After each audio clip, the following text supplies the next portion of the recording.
A lot of people ask about my story and how I came up with Locker Room Finance and how long I've been doing it and why I'm doing this. So this episode is all about me. It's not something that I really thought I would make an episode about, but my interns especially told me that people like to hear my story and they like to hear my passion behind this. And I agree that's an important thing to share. And so this episode will probably be cut into two parts. The first part will be kind of me, my upbringing, where I went to school, things I learned along the way, my own financial struggles. And then we'll probably have to cut it into a second episode more about locker room finance and the early days, which I feel like we're still in. We made a lot of progress in the last 2 or 3 years. And so I'll share a lot about how I got where I am, why I'm doing this, some of the impactful moments along the way that I've had, some of the people that have been really crucial to my success so far. I hope this episode will inspire some people and give you a little bit more clarity on why I'm so passionate about locker room finance and why I think this will be something that I'm doing for a very long time and we'll be able to help a ton of people along the way and change their lives. If we haven't met, my name is Connor. I own Locker Room Finance and we provide financial education that student athletes actually enjoy so that they can win with money. I do that through in-person relatable presentations, one-on-one financial coaching free to the athletes, and the Locker Room Finance app, which is a very simple money management app to help athletes develop financial awareness and intentionality. Going really far back, I grew up in a single parent household. It was me, my mom, my older brother, and my older sister, pretty much since the day I was born. And she was fantastic. She raised us really well. She taught me a lot of great things. She always loved sports. Even just the day before I'm recording this episode, she and I went to a softball game together at UTSA where I got to throw out the first pitch, and that was really cool. We'll go to Monster Jams together, and she's all about sports. And she's probably one of the reasons why I like sports so much. Her and my grandpa and I grew up watching Tim Duncan and the Spurs when they were winning all the championships. And so that was just a part of my life growing up. I played sports, but I wasn't great at them. I was always like the short kid. I was 5'2" going into high school. I had torn my ACL 2 times and the coaches were like, yeah, we don't really think you're that good. I was the quarterback, so I thought I was cool, but I was the backup quarterback on my middle school's B team. My friend Brendan Boykin was a starter and he was a lot better than me back then. He's now a football coach. So sports wasn't really my thing. I joined the golf team and I'm proud to say that I was the captain of my high school's golf team. But there was like 3 guys and 2 of us were the captains. And so it didn't mean that much. I was never too good at golf, but I still enjoy it. And so growing up, I always knew I loved sports, but it wasn't really, God didn't have it in the plan for me to be a successful athlete. And so I joined the band program in 6th grade. And then once I got hurt in football a bunch, I started taking band more seriously. I played the bassoon. In high school, I played the saxophone, went on to be a drum major, which is like the guy that marches in front of the band and conducts them, kind of one of the leaders of the band program. And I did that all throughout high school. And then towards the end of high school, I finally grew. I went from 5'2" to 6'2" in about a year and a half. And then the football coach asked me to come play. And I was like, dude, I'm already doing this band thing. And y'all are the ones that told me to stop playing. So I never ended up going back to football. But I did stick with the band thing. And I'm not really great at planning things. And so come my senior year of high school, people started asking what I wanted to do in college and where I was going. And I had no idea. I'd never really thought about that. But I did know I wanted to go to college. It sounded like a good idea. And I was good at this band thing. And people told me to stick with it and keep doing marching band and keep learning more about music education. And I thought that sounded like fun. And so I went and toured UTSA. I'm from San Antonio, Texas, and UTSA is right across town. So I toured there. I met some good people and I played the bassoon and they wanted some more bassoon players. And so they gave me a decent scholarship and I signed up to go. And I never really thought twice about it. So going into college, I was like a marching band kid. That was my thing. And I had a great time with that. I did marching band all 5 years there, became a section leader, became a drum major, which gave me a lot of opportunities looking back. Like I got to meet and actually have a close relationship with the university president, the athletic director, obviously the band director and people there. But I just got to know a lot of people in the UTSA community and I got to really practice my skills. I didn't know it at the time, but I was practicing my skills in speaking and in being in front of large crowds and managing people and networking and all of that. And so I think that is really something that has benefited me in my life now where I, basically am a public speaker and a communicator and a teacher. And all the while I'm getting a music education degree. And so I learned a lot about teaching and the way that the brain works and stuff like that and how people receive information best. And so all of that was kind of prepping me for what I do today. I just didn't know it at the time. But all throughout college, I struggled a little bit financially just because I didn't really know what was going on. Like I said, I had a good scholarship. I had a great friend told me to apply for the Alumni Association scholarship, I did that, and that gave me $5,000 a year. And then I had my music scholarship, which covered most of the rest of my class. And then I got some Pell Grants and stuff because my mom didn't make a ton of money at the time. And so college was basically covered, and I lived pretty cheap with some friends. As like $400 a month for rent. But beyond all of my basic necessities, I wanted to do fun stuff. I wanted to go to Topgolf. I wanted to go out to nice dinners. I wanted to be able to afford new clothes, and some of the things that I thought were not necessary. They're basically luxuries at that time, but I thought everyone else was able to buy new shoes, and so I should buy some new shoes too. But I didn't have any extra money, and so I believe it was my second semester of college. I sat down in the financial aid office and I was like, how can I get some more money? Like, let's look at different scholarships. Let's look at different programs that are out there. And she looked at my file and said, oh, well, there's an additional $4,000 of student loans available for you. Like, would you like to accept those?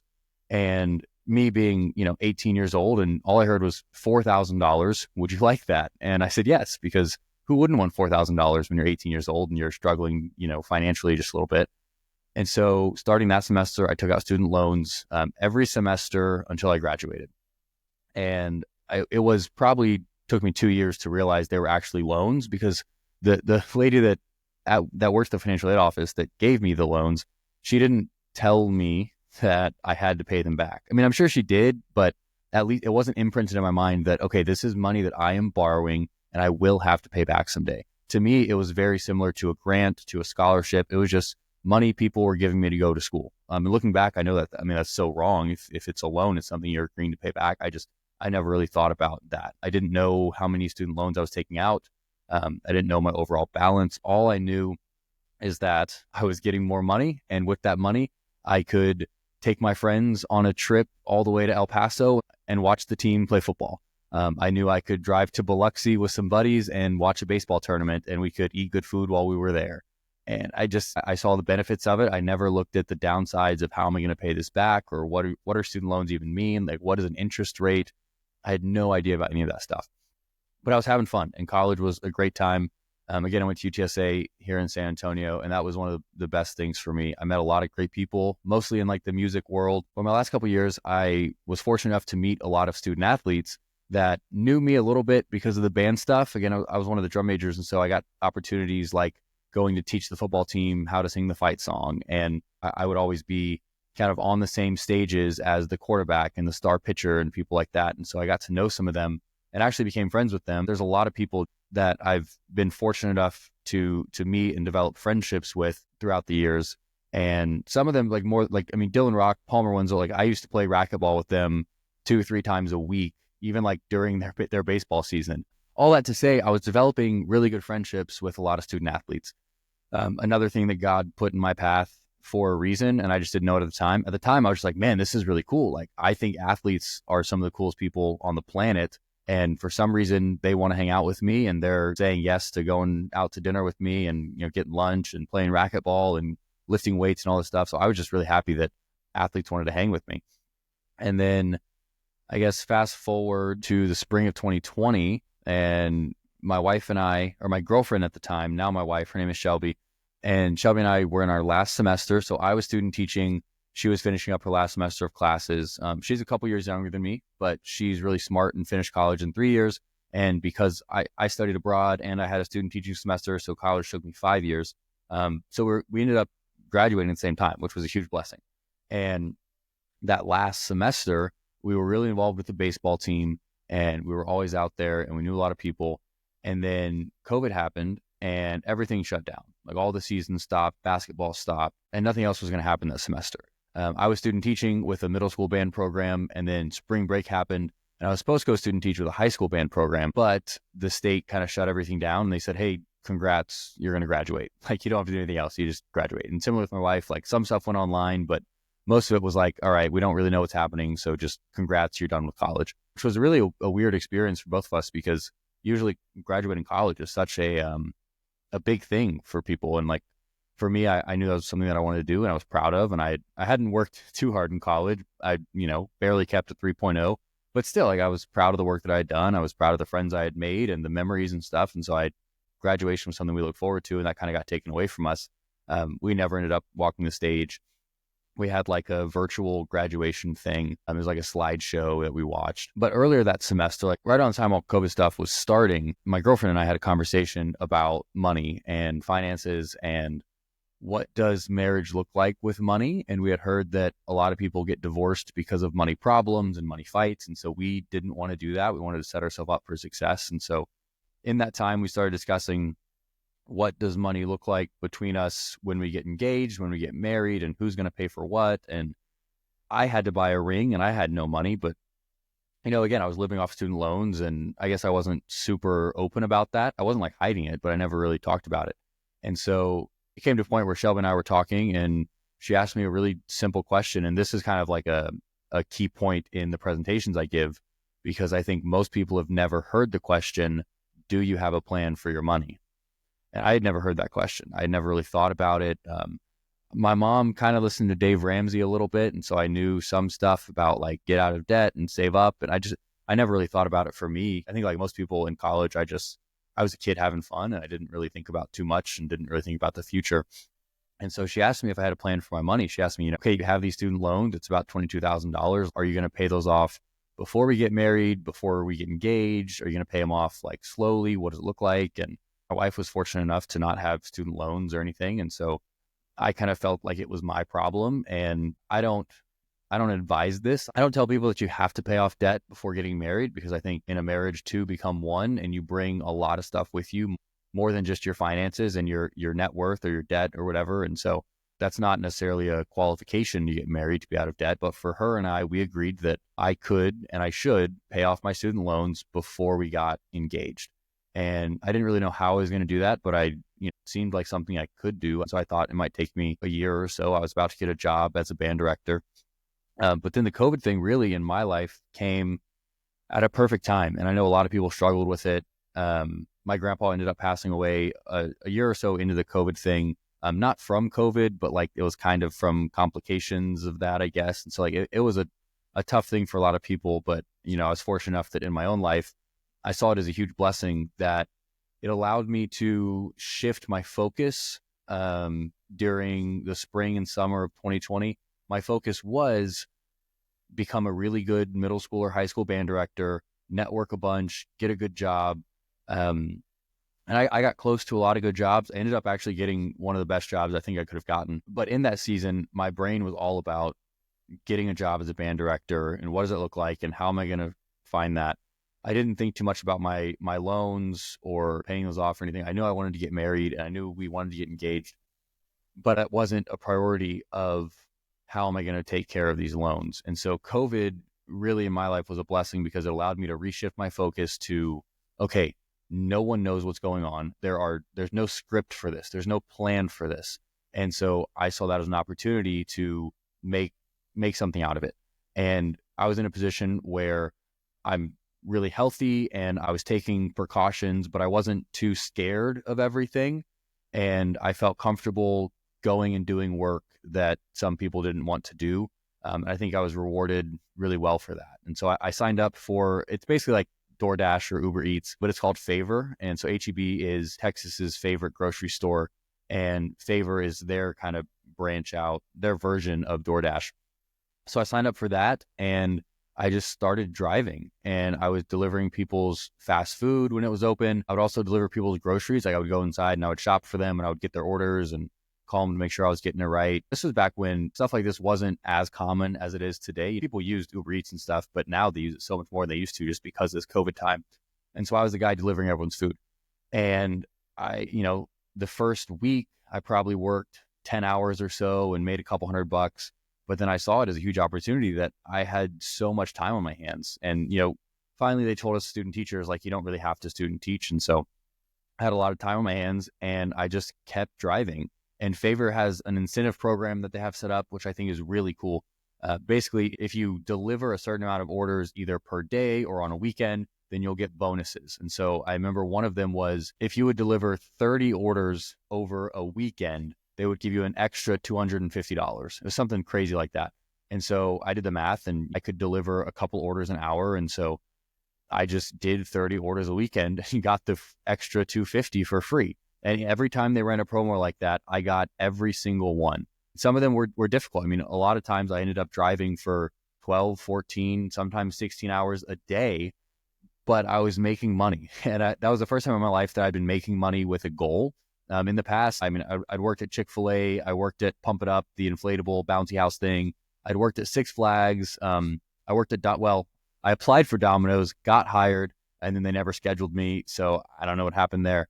But I had never made money with a purpose. All these jobs, I was making money, I was spending money. I was making money, I was buying food. I was making money, I was buying clothes. And I had never had a purpose with my money. And so now I had this newfound obsession, basically, with paying off my student loans. And that interest was paused. I didn't have to make payments. I could have waited it out and done something else. But I thought it was a great chance for me to pay off the loans without having to pay any interest. And there's a debate there about paying off debt versus investing and how much you're making and all this stuff. And if it's 0%, your money's better used somewhere else. And I totally understand all that. But for me at that phase of my life, the most important thing was getting out of debt, because then I was just free of it. I didn't have to think about it anymore. And so that's what I did. I drove, and then by about my third week, I think that was my first $1,000 week. And so every week I would take the money I made, subtract my expenses. I was still paying for an apartment and stuff like that. So I would take the money I made, subtract the expenses I had to pay, and everything else went straight to my student loans. And like I said, my third week, I made $1,000. And from that time until I fully paid off my student loans, there wasn't a single week that I made less than $1,000 doing food delivery. And it was hard. It was tough, and it wasn't fun. I found a way to enjoy it. I listened to music, I listened to podcasts, and then I started finding these money podcasts from Dave Ramsey, from The Money Guy, from Graham Stephan. I mean, I started educating myself on personal finance, mainly just to keep myself busy. I mean, I was so bored driving for so long that, music was only enjoyable. I can only listen to the same song so many times. So I started listening to personal finance podcasts, and I started learning a whole lot about money. Like I didn't really realize it at the time, but in that journey, my friends kind of knew I was doing this. And so they would start asking me questions about money. And I knew a lot of the answers just because of the podcasts I was listening to. And so I started to develop kind of an understanding of personal finance and how to get out of debt, and when you should save money and how to save money and what to save money for and what investing is and all of this stuff, how to buy a house, smart ways to buy cars. And so I started developing just skills around personal finance, all while driving my 1999 Buick Century with no hubcaps and mirrors that didn't match. And for a few months there, I didn't have AC, and it is hot in Texas in the summer. I didn't have Bluetooth. And so when I'm listening to these podcasts, I'm like listening to it out loud on my phone, sitting on the console next to me. Like it wasn't anything fancy, but it was good enough for me. And, I've always been fortunate enough that my brain works in a way that when I'm in the middle of a struggle, I just see it as a story and an opportunity. And that probably, going back to my mom, that probably comes from her. She's been through a lot of medical challenges over her life. My brother as well. I mean, me too, with my ACL and stuff, but my mom, some pretty serious stuff with, a liver transplant, a heart attack, breast cancer a few times, the whole thing. And so she's always been someone that obviously you're sad when that stuff happens and life is hard and we get it, but she's never complained. She's never been upset about it. She's always been very strong as a single mom with 3 crazy kids. And then you go through something like a liver transplant followed by a heart attack where you flatline and you barely make it and they tell you you're never going to work again. Growing up, seeing my mom go through that and seeing her push through it. And I was really young. I don't remember super well. I was maybe 7 years old, but just the attitude that she had of this is awful, but still at the end of the day, she found a way to be happy, and on the other side of all of it, it was never, woe is me, my life is so hard, I can't believe that happened. It was always, praise God that I'm alive. And she was always thankful for the opportunities that she had. And when she got to work again, she was excited to work. She wasn't someone that said, oh, my doctor said that I probably won't be able to work or walk, and so let me just give up. She always pushed through that. And so she kind of instilled a mindset in us that bad things are going to happen in life, and that's okay. You just figure out a way to make the best of it. And I remember one time, her mindset kind of backfired on me once. And Mom, I know you're going to listen to this and I have to share the story. There was the second time I tore my ACL. It was the first. So the first time I tore my ACL, I kind of tore it while I was at school playing football. It was like backyard football out on the concourse. And I fell down and the football landed on the ground and my knee landed on top of that. And then my friend landed on my foot. And so it hyperextended it. My knee was, I was laying face down. My knee was elevated on the football and my foot was on the ground far enough that my knee hyperextended. And I remember coming home that day, I was in a lot of pain. I don't think I had fully torn my ACL yet. Then that night we were watching TV and I stood up to turn the TV off back before remotes were common. And I turned the TV off and then I turned back around to sit down on the couch or the bed or whatever. And then there's just loud pop within my body coming from my knee. The craziest thing, I've heard that twice in my life, and both times it was a torn ACL within my body. And so that happened. And then I lay on the floor, I'm screaming, I'm crying. I'm like, Mom, we need to go to the hospital. And my mom, with her mindset in that moment, she's like, dude, you'll be fine. Go take a warm bath and just like cry it out for 20 minutes or so. You'll be all right. And I'm like, you know what? She's probably right. Even though it really hurt, I trusted her in that. And I went and I took a warm bath and I was in there for probably 30 minutes crying and screaming the whole time. Like it was pain like I'd never felt before. And I was 11, I was a wimp. And so finally she was like, okay, I guess if you're still this upset about it and it hurts that bad, like let's go to the hospital, see what's up. And within like 10 seconds of the doctor poking around on my leg, he was like, yeah, this is a torn ACL. You need surgery. And my mom, she was like, oh, I'm so sorry. All of that to say, growing up, we didn't have a lifestyle of complaining. I mean, I complained a lot. I was probably spoiled in some things. So when I didn't get my way, I didn't like it very much. But big picture, when bad things happen, it wasn't let's complain about it and let's find reasons to give up. It was always, what are we going to do next? And how can we make the best of the situation? What is a silver lining? How is my life going to be better in the future because of what I'm going through now? That helped me a lot in that season. It helps me now growing my business that, when times are hard, I have tough days in my business and I get sad and I get frustrated and all that. But at the end of the day, it's like, this is part of my story. And the success is going to be so much greater knowing that it didn't come to me right away, knowing that I had some struggle along the way. So to tie this back to COVID and student loans and everything, when that was happening, I was frustrated. I was sad that I was in that position. A lot of the days were long, but the whole time I knew I'm just building my story. And in the future, like right now, my mom is such an inspiration to people because she's been through all that. And so I knew that me going through the student loan situation, in the future, I might be an inspiration to someone else, telling them that, you can get out of student loans. You can pay them off quickly. You don't have to let them take 10 years of your life and a little bit of your income every single month. Like, you're in charge of whatever this looks like. At the end of it, I ended up paying off $22,000 of loans in about 3.5 months. And that's just the craziest thing thinking back. I mean, that's a lot. $20,000, that's a lot of money in 3.5 months, not a long time.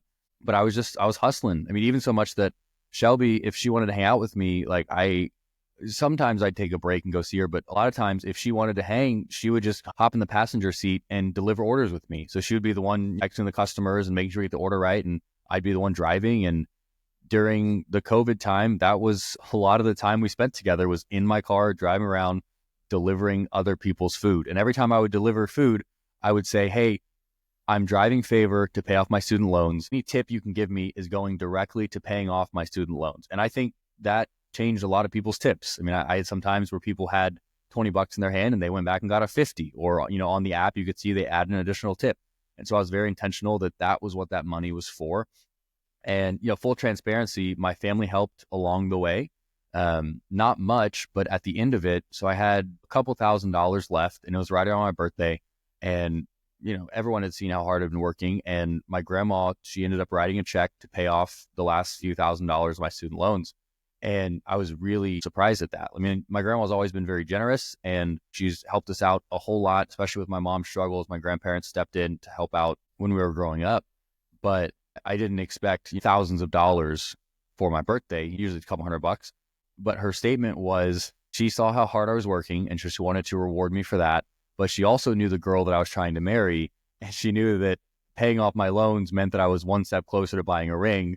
And so she was more than happy to write a check for a little bit to get me out of the student loan situation a little quicker so I could move on and buy a ring. And I'm very grateful for that. And that was kind of a testament to the fact that, yes, I'm marrying the right person because my family's so excited about it. And some people will hear that and they'll be like, oh, his grandma helped him pay it off. And That's the only reason he was successful. And, I hope that's not the message you take from this. Had she not stepped in, it would have taken me 2 or 3 weeks longer to pay off my loans than it did. She just chose to do that, and I'm very grateful for that, very thankful. But I hope you can realize either way, I was going to pay off my loans. I mean, I guess it would have been 4 months instead of 3.5 months. But that's how I ended up paying off the end of my loans. And I kept driving Favor for the rest of that summer until I started my middle school band job. I worked at a school called Bradley here in San Antonio, one of the best jazz band programs in the world. Literally, this past year, they went to what's called the Midwest Clinic, and they pick one middle school jazz band from the whole world to come represent or to come perform. And Bradley was the one that was selected. So when I say one of the best jazz bands in the whole world at the middle school level, I'm not just saying that, it's true. And so when I got my job there, the way that teaching works, you don't really get paid for the first 2 months, I think. I started in the end of July with band camp and stuff, and I didn't get paid until the end of September. And so during that time, I didn't really have much money, but I had paid off my loans, so I didn't have any debt. I was fortunate enough to move in with a friend that year. We had kind of had the agreement that, hey, when you graduate, if you need a place to stay, I've got an extra bedroom. And so I took him up on that. And, luckily my school was about 15 minutes away from that house. And so I moved in there. And during this season, I had just about $0. Actually, speaking about $0, I remember we were hanging out with my wife's family, and I just paid off my loans. I was really excited. I remember my wife and I kind of stepped away from the rest of the family, and I told her straight up, I said, I'm so excited to be at zero. I've been negative for so long that being at zero feels really, really good. And she said, well, what do you mean zero? And I was like, well, I've had negative money for the last 5 years of my life. And, I've had $100 every now and then. I think at max, my checking account got up to $500, never more than that.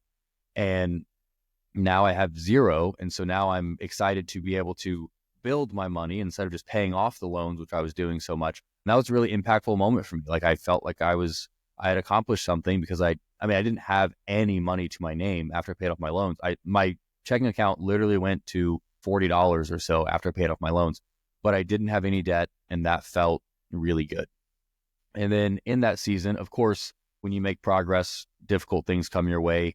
And the car that I was using the whole time, the 99 Buick, it decided it was done. And so I took it to a shop a few times. We fixed a few things, but it got so expensive to fix it. And they were like, yeah, this car's probably done. And so I had to get a different car. Another great blessing in my life, which, yes, this is part of my story, and maybe it's privilege, maybe it's a blessing, and I totally recognize all of that. This is just my story, and it's just how it happened.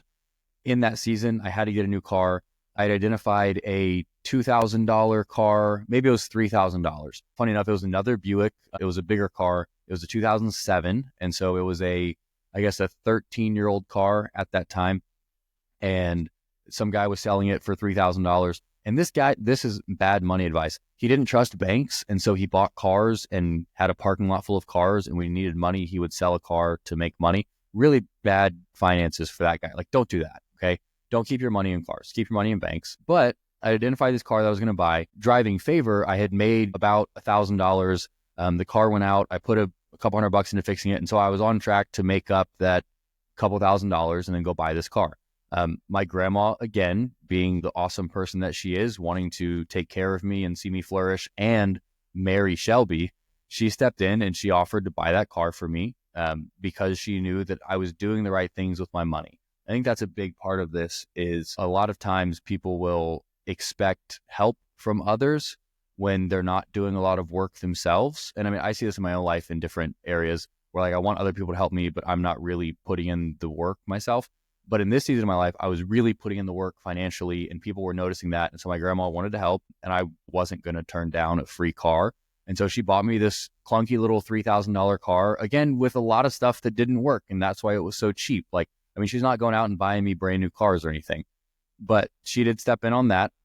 And so that's another part of my story, that if she wouldn't have done that, it would have taken me another 3 or 4 weeks to save up the money to buy that car. That would have delayed my progress a little bit. But nonetheless, I was making the progress, and I'm just really grateful that she was able to step in on that, because I'd been saving up to buy that car. But when she stepped in to buy the car for me, we didn't tell Shelby. So Shelby still thought that I had bought that car. And so the money I was saving for that car, I didn't have to use for that car. And so that ended up going to buy her ring. And so I bought the ring a couple months earlier than she was expecting me to. And so that was a really nice time to surprise her with that. And then right around the time that I bought the ring, I finally started getting paid from the middle school I was teaching at. And with my very first paycheck, I started investing. I didn't know everything about investing, but I knew that the earlier you invest, the more time it has to compound. And so investing early, I knew that was a good idea. And so similar to a 401k, if you're a teacher or like someone that works at a hospital, you get what's called a 403b. Basically the same thing. It's just a retirement account sponsored by your employer. And so from my very first check, I was investing. I think I started off doing $200 a month into my 403b. It went up a little bit, and then it went back down a little bit when we started saving more for the house. But from my very first check, I was investing. Then I bought a ring. Then we got engaged. We had an 8-month engagement. We were fortunate enough that family paid for the wedding. But still, we had a very inexpensive wedding, and we could have spent a whole lot more money. We got married on a Thursday. That saved us about half price on the venue. We didn't go crazy on the flowers. Her dress wasn't anything crazy. She actually found a dress for $100 from some like bridal site or something. But at the end of the day, she ended up selling that, or I think we gave that to a friend. And she ended up getting a different one that was maybe $1,000. I wore a suit that I already had. We had barbecue catered, so we saved a lot of money there. Man, I should do a whole episode on weddings. If that's interesting, let me know somewhere. To me, an Instagram message or leave a comment here. I would love to do a whole episode about weddings and how much things cost and good places to save, because I think a lot of student athletes are probably in the world of, you might be getting married soon or right after college or in a few years. And so that'd be a fun episode. And then let's see, where are we? Have I missed anything? Let me check my notes. Yeah, so in June of 2021, we got married, June 10th, 2021. I had no debt. I had saved up a little bit of money. Again, another blessing in my life. I was living with a friend rent-free for 12 months. And so that money I would have been putting towards rent, I was investing and I was saving. So I came into the marriage with some savings. My wife also came into the marriage with some savings, which was really beneficial for us both. We didn't live together before marriage. We don't really believe in that. And so when we got married, we moved in together. We started combining our finances, which is something that I really do believe in. When we get married, we become one, and that means our bank accounts also become one. And so ever since, I think the day we got back from the honeymoon, the next day we combined all our bank accounts. And so ever since then, we've shared everything financially.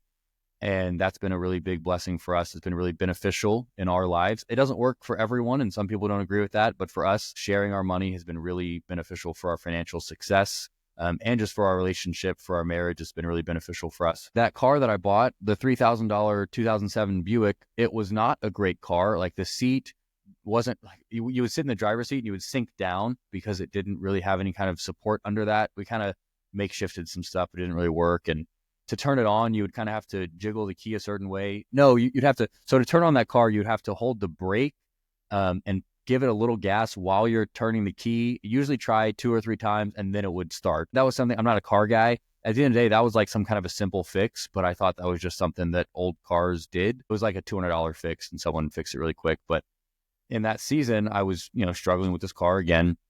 Another story for another time. I ended up selling the car to someone off of Facebook, but he didn't have the money. And so we signed legal documents stuff, but I let him pay me directly, a couple $100 a month. He paid me the first time, never paid me again. I ended up almost getting the police involved. I ended up getting the car back like 6 months later. Horrible situation. But in that season, I had a car. It didn't really work. My wife and I, we both had some savings. And so we agreed that I would go get a better car. And we weren't going to buy a brand new car. Another thing we don't believe in is buying brand new cars, at least for ourselves. Like that's not the phase of life that we're in. I don't think I need a brand new car. Very few things do I think we really need to buy brand new. Like we have a used car. We have a used house from the 70s. We shop like resale shops for clothes and stuff. Not that we buy everything used, but I think the big things like cars and stuff where you can save a whole bunch of money buying used, we usually do that. And so we set out to get a car for me. We had saved up, I don't know, 20 or 30,000 just for a car. And so we had some savings on the other side of that we're using for different things. But we went on the lot and I said, I have exactly this much money and I want to look at cars. And the first dealership, they were like, oh, well, if you sign up for this thing. We'll give you a low interest rate and it'll be so a few $100s a month or whatever. And I said, no, I have the money in my bank account. I'm going to write you a check and this is how much I want to spend and this kind of car I want. And they're like, oh, but you could get a brand new one if you just, and so they kept trying to sell me the car. And I said, thank you so much. Have a nice day. And I walked off the lot and I went to a different dealership.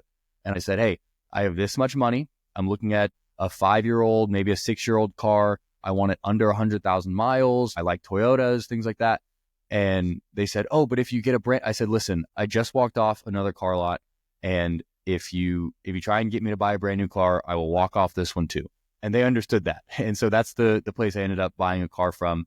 Paid fully in cash. It actually ended up being a Lexus. It's a very nice car. The car is 10 years old at the time of this recording. It has 120,000 miles on it. I will keep that car for as long as I can. I mean, for a 10-year-old car, it runs really well. There are no issues with it.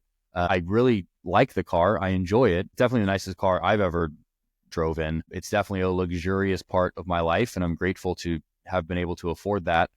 From, again, all the hard work and the savings and that we did along the way. And, the fact that I could live with a friend rent free, I was able to save a bunch of money. And that's a lot of that money is what went to the car. But we bought a car with cash that we could afford that didn't ruin our lives financially. And so that's the rule that I tell other people is like, buy a car with cash that doesn't interrupt your financial life. And so for me in college, that was a $2,000 car. That was a $3,000 car. Now we're in a little bit better position, so we can buy a little bit of a nicer car. But I have people that I've worked with before that they make $3,000 a month and they have a brand new car that their payment is $1,500 a month. So like half of their income is going to some car payment for some big luxurious vehicle that, do they really need it? I don't think so. The point of this is we bought a car we could afford with the money that we had saved up.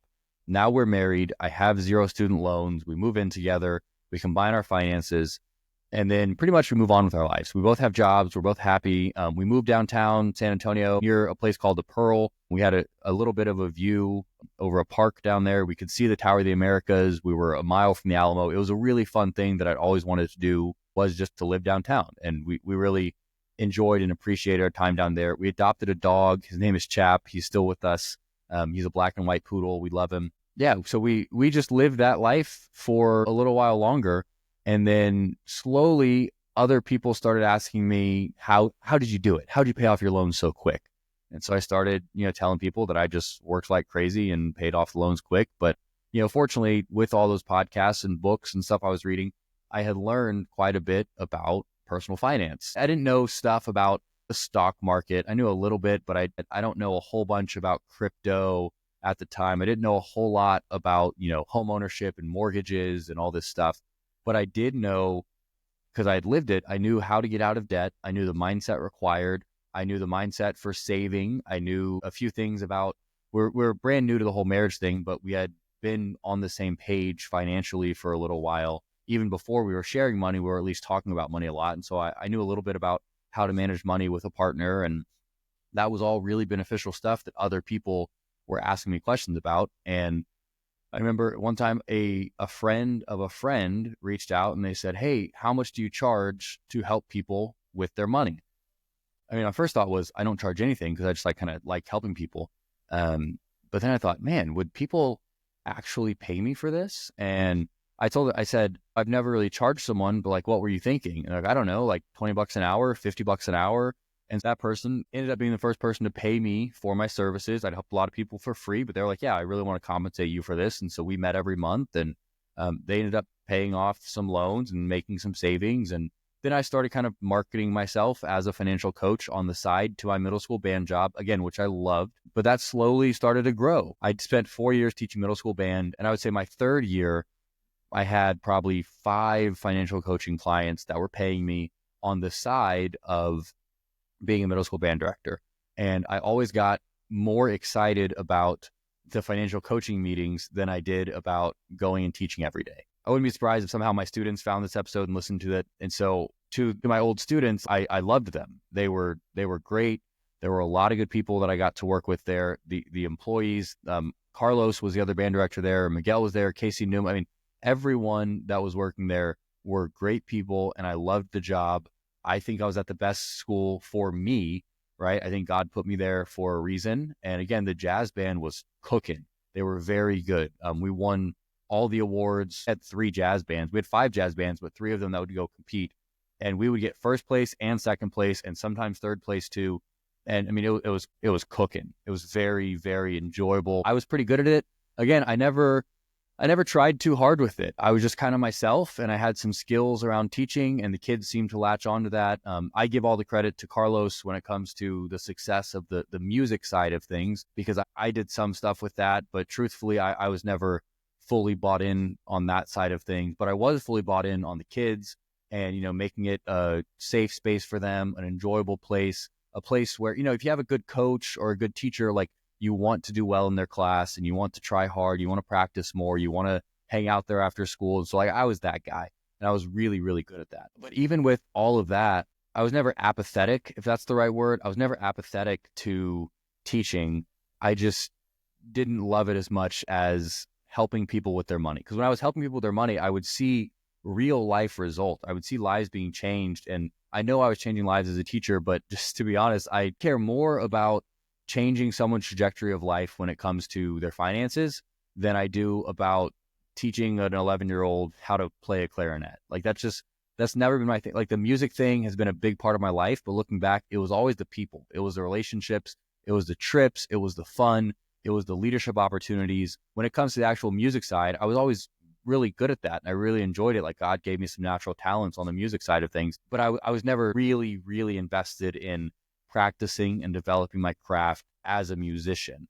As a music teacher now, I really got pretty good at that because I enjoyed the teaching side more than the playing side. But again, at the end of the day, I would go and I would teach for 8, 9, 10 hours. And then I would come home, I'd be really tired, but I would have a financial coaching session with a client, and that would just bring me so much life. They would tell me how they've been doing. I would teach them stuff about investing. And that was the bread and butter for me. That was really where I was enjoying my life at the time. As I'm recording this, I'm realizing it's going kind of long. The edited version, I don't know how long it'll be, but right now I'm at about 40, 45 minutes of recording time. And this is still on the first half of my plans for this podcast. I'm just going to keep going. And I hope y'all are okay with that. I get so many questions about my story and my life. And if no one listens to the podcast, that's okay. It's been really enjoyable for me just to tell the story. And I hope that for those of you that are still listening, I want to thank you for listening. Thank you for following me along this journey, whether you're a friend, family member, former coworker, or a student athlete. I mean, the goal of this podcast is to provide financial education to student athletes in a way that they enjoy, that they understand, so that they can go and win with money. And so if you're a student athlete listening to this, I'm making this podcast for you. And I think it's been really humbling. And I've been really grateful that people have asked about my story along the way. If you're listening to this, just thanks for that. Not as like an engagement thing or like I want to feel validated or anything, but if you're a student athlete and you've made it this far, go on Instagram and just send me a message like, say, hey, I'm still listening to this podcast, because I'm really interested to see how many of y'all have made it this far. I hope it's a lot of you, and I hope this is giving you some insight into my story, my background, and kind of why I'm doing all this stuff. And we'll get into here in a second about how student athletes came into this mix. I've talked about why I like sports and kind of my financial background and some struggles along the way. But coming up very soon in my life on this story is where personal finance and student athletes kind of merge into one big explosion of my passions and what I'm good at and what I think God put me on this earth to do. And so we'll call this the end of the first half of this episode. We'll pick back up in the next episode with the beginning of Locker Room Finance, the first time I presented to a group of student athletes, that time that literally no one showed up, all the way until working in the SEC. I want to thank you for listening and spending time getting to know me a little bit. I'm very grateful that you would use your time to do that. I know your time is valuable. If you've got the time right now or come back sometime later, listen to this next episode, and it's all about the story of Locker Room Finance. Ever since I thought about starting Locker Room Finance, I've been writing a book that I will release someday far in the future. It's the success story of Locker Room Finance and how it all happened. And so in this next episode, I'm going to go through a few key points of that. Not all of it. It's like 75 pages long already or something, but I'll go through the key points in that and the key moments of, how Locker Room Finance started, why I started it, a few moments that were really difficult and a few moments that have been really enjoyable, some things about, why I think I'm successful in certain ways, some of the struggles along the way. And so I feel like I've wrapped up like 3 or 4 times already. And forgive me, I'm getting used to this whole podcast thing. I've never done it. I'm really good at speaking in front of people, really good at one-on-one financial coaching. I would like to get really good at the podcast thing because I think it's a great medium for me to share stories, but also financial education with you. And so please forgive me as I find my voice with this whole podcast thing. I'm really trying to get comfortable with it at this point. So I thank you for listening to these first episodes that 5 years from now, when we've got a really successful podcast, we'll look back on and we'll think how silly it was. Yeah. So thanks for listening to this podcast, and we'll see you in the next episode where I talk a little bit more about the story of Locker Room Finance.